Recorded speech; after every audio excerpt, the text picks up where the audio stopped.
ugly was her crush on Daria. She'd had a thing for swimmers ever since second grade, when she decided she wanted to be just like our swim instructor, Coach Morales. Unfortunately, Lexi had the worst backstroke the school had ever seen, and the poor woman cringed every time Lexi jumped into the pool. "You applied to be an English major?" Lexi was still reading my acceptance email over my shoulder. She sounded surprised. "You knew that," I told her. Lexi is the only person in the world who knows everything about me.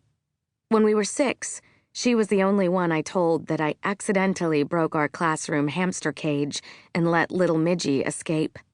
I've never kept anything from her since. "Nuh-uh. I thought you were going for pre-law." Where had she gotten that idea? "Why?" She shrugged. "Because your mom is a lawyer, I guess. And you never said what you were going to study, so I just thought, why would you study English anyway?" "Because I like writing." And I did. My Tumblr blog, where I reviewed new indie rock albums and concerts Lexi and I went to see, had a few hundred followers. Not great, but not bad either. "Oh, okay." Lexi perked up again. "I mean, of course you do. I just didn't realize that's what you were going to do, you know? Like forever. Come on, let's go celebrate. We'll grab lattes before 6th period." Just like that, she was off and running, as Lexi usually was. But all I could do was stand there and think of the 2 words she'd said, like forever. It hadn't really occurred to me that whatever I studied in college would be my life. College had always been the long-term goal. UCLA had always been my first choice. Both my parents had gone there, and I knew it was my dad's dream that I did too.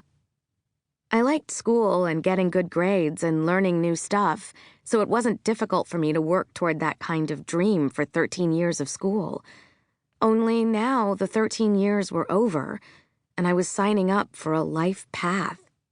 Did I actually want to study books and writing theory for 4 years? And what was I even going to write after that? I went to get the latte, mocha skim half-whip decaf, with Lexi. But already a new kind of anxiety was filling a corner of my head, and I hadn't slept through the night since. So there I was, not sleeping, and contemplating whether my subpar piano talent meant I should major in music, when Mom showed up in my doorway. "Raya," she whispered. "Cousin Prisha is on the phone. She doesn't think Dadi will last the night. She's saying goodbye to us." Bile rose in my throat. No, I wasn't ready for this. My grandparents both lived with us when I was little, until Dada died and Dadi went back to India because she missed it. I was only 12 when she moved, and at first I was so mad at her for leaving. I even refused to speak to her for a week. I might have held out longer, but she made kachoris and refused to give me one until I caved. I didn't stand a chance. Kachoris are this Indian snack that's almost like a samosa, dough that's stuffed and fried, basically. Dadi's kachoris are this perfect combination of sweetness and spiciness that takes over your whole mouth and makes you want to eat forever. Once I managed to eat 8 in one sitting. "Dadi?" I said into the phone. My voice sounded weird and breathy, like I'd just run a marathon. Dadi had only gotten sick a week ago, and Mom had thought we'd make it back to India before she passed.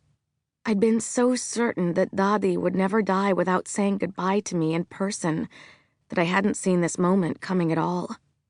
Hadn't even imagined the possibility that I might have to say goodbye to one of the most beloved people in my life through cell phone towers. "Nini Baba, Nini."